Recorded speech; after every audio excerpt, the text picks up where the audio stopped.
दुनिया के सबसे महान वैज्ञानिकों में से एक थॉमस अल्वा एडिसन बहुत ही मेहनती इंसान थे।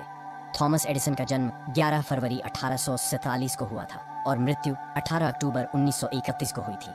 उन्होंने कई आविष्कार किए, जिसमें से सबसे खास है बल्ब का आविष्कार। थॉमस अल्वा एडिसन को काम करने का नशा था। वे एक बार अपनी प्रयोगशाला में घुस जाते तो बाहर ही नहीं निकलते थे। उनकी इस आदत से उनकी पत्नी बहुत चिढ़ी सी रहती थी। एक बार तो एडिसन कई दिनों तक अपनी प्रयोगशाला से बाहर निकलने का नाम ही नहीं ले रहे थे। आखिरकार बहुत दिनों के बाद जब वे बाहर निकले तो उनकी पत्नी ने उनसे कहा, तुम दिन रात काम में लगे रहते हो, कभी तो छुट्टी कर लिया करो। एडिसन ने कहा, लेकिन छुट्टी लेकर मैं जाऊंगा कहाँ? पत्नी बोली, जहाँ तुम्हारा मन चाहे, जो जगह तुम्हें प्रिय हो वहाँ चले जाना। अच्छा, तो फिर मैं वहीं जाता हूँ। ये कहकर एडिसन फिर अपनी प्रयोगशाला में घुस गए। तभी एडिसन को खबर मिली कि उनके कारखाने में भयानक आग लग गई। जीवन भर की उनकी कमाई नष्ट हो गई।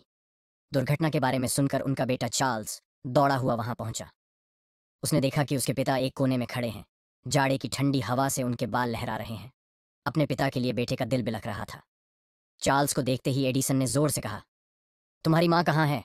उन्हें बुला कर लाओ। ये चीजें उसे जीते जी कभी भी देखने को नहीं मिलने वाली हैं। अगले दिन अपनी अनेक उम्मीदों और सपनों को राख के बीच देखते हुए एडिसन ने कहा, तबाही की भी बड़ी कीमत होती है। हमारी सारी गलतियां जल जाती हैं। अब हम नए सिरे से जिंदगी शुरू कर सकते हैं। इस दुखद घटना के केवल 3 महीने बाद ही उन्होंने टेलीफोन का आविष्कार किया। ये कहानी हमें बताती है कि विपरीत परिस्थितियों में हमेशा धैर्य बनाए रखना चाहिए। एक बार बचपन में थॉमस एडिसन स्कूल से घर पहुंचे और अपनी माँ को एक कागज दिया। थॉमस ने माँ से कहा, मेरी टीचर ने ये लेटर दिया है, कहा है कि सिर्फ माँ ही इसे पढ़े। माँ, इसमें क्या लिखा है? लेटर पढ़ते हुए माँ की आंखों से आंसू आ गए। बेटे के सामने माँ लेटर जोर जोर से पढ़ने लगी। लेटर में लिखा था, आपका बेटा जीनियस है। हमारा स्कूल बहुत छोटा है। हमारे पास थॉमस को पढ़ाने लायक अच्छे टीचर भी नहीं है। कृपया आप इसे खुद पढ़ाएं। उस दिन के बाद से जिंदा रहने तक माँ ने थॉमस को खुद ही पढ़ाया। माँ की डेथ के कई साल बाद थॉमस एडिसन दुनिया का महानतम आविष्कारक बन गया। माँ की डेथ के बाद एक दिन थॉमस को टीचर का वो लेटर मिला। उसने लेटर खोला तो हैरान रह गया। लेटर में लिखा था, आपका बेटा दिमागी तौर पर कमजोर है। हम उसे नहीं पढ़ा सकते। हम उसे स्कूल से निकाल रहे हैं। लेटर में लिखी सच्चाई पढ़कर थॉमस इमोशनल हो गए।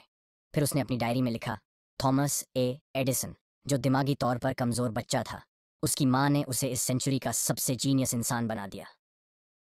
इस बात से कोई फर्क नहीं पड़ता कि आज आपकी क्या कंडीशन है।